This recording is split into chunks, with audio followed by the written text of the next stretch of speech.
I'm gonna run you through a couple of the settings here that I really like. Let's hop in the front here and let me show you what I'm talking about.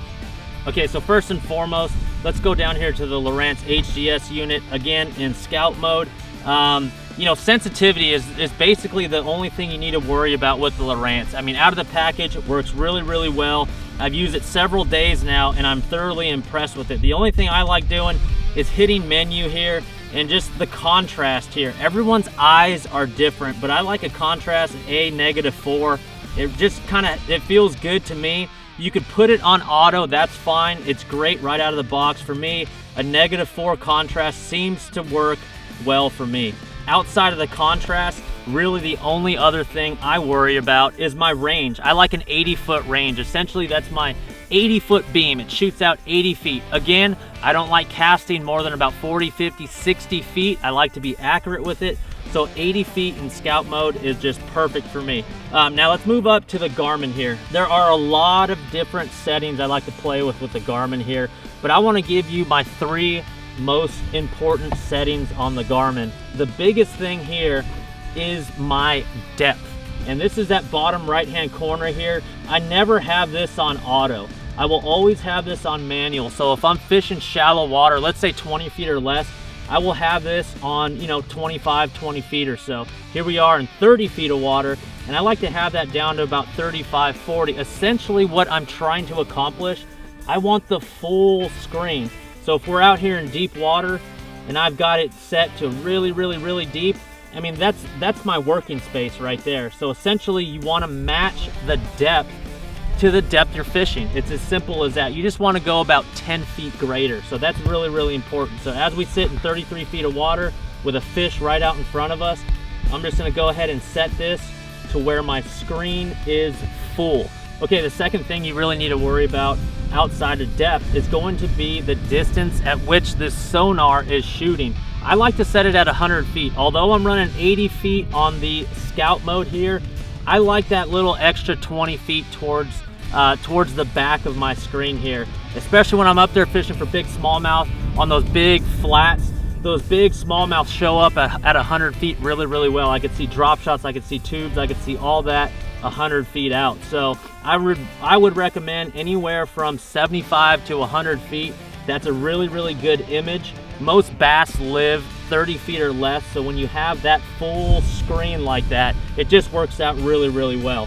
The third thing you need to worry about, in my opinion, is just the gain. And all 3 of these buttons are already programmed on the screen itself.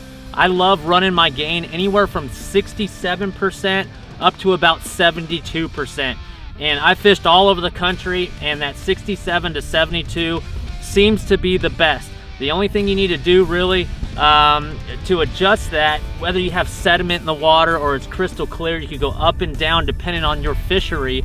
When you start to see a bunch of clutter, just back it off a little bit. Okay, so we covered distance, gain, and depth, but let me give you 3 more kind of advanced settings. Once you start getting a little more comfortable with your units, these 3 things are worth considering.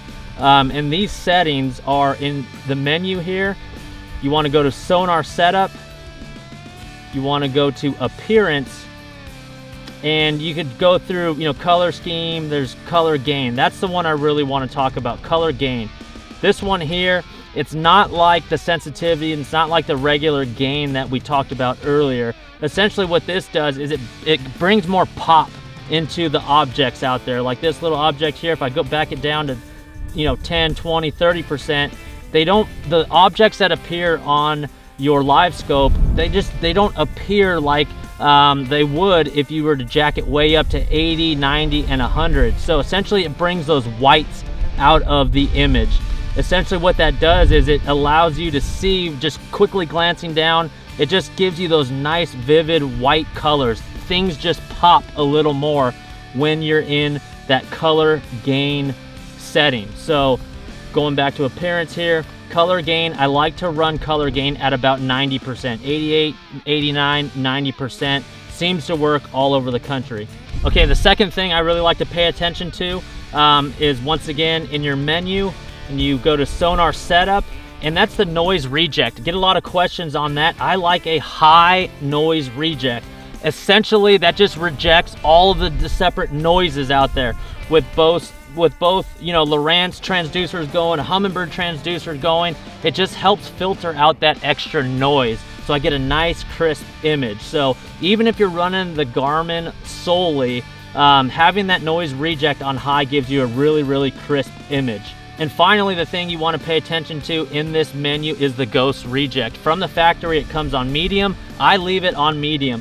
A lot of people play with the high, the auto, the low, but it seems to be that the medium setting on the ghost reject works really well. So essentially what that is are the crystals, the little transmitters inside the transducer itself. Sometimes there'll be a little interference between the crystals and you'll get these ghost images. So that ghost reject on medium does a great job at filtering all that stuff out, giving you a really nice image here.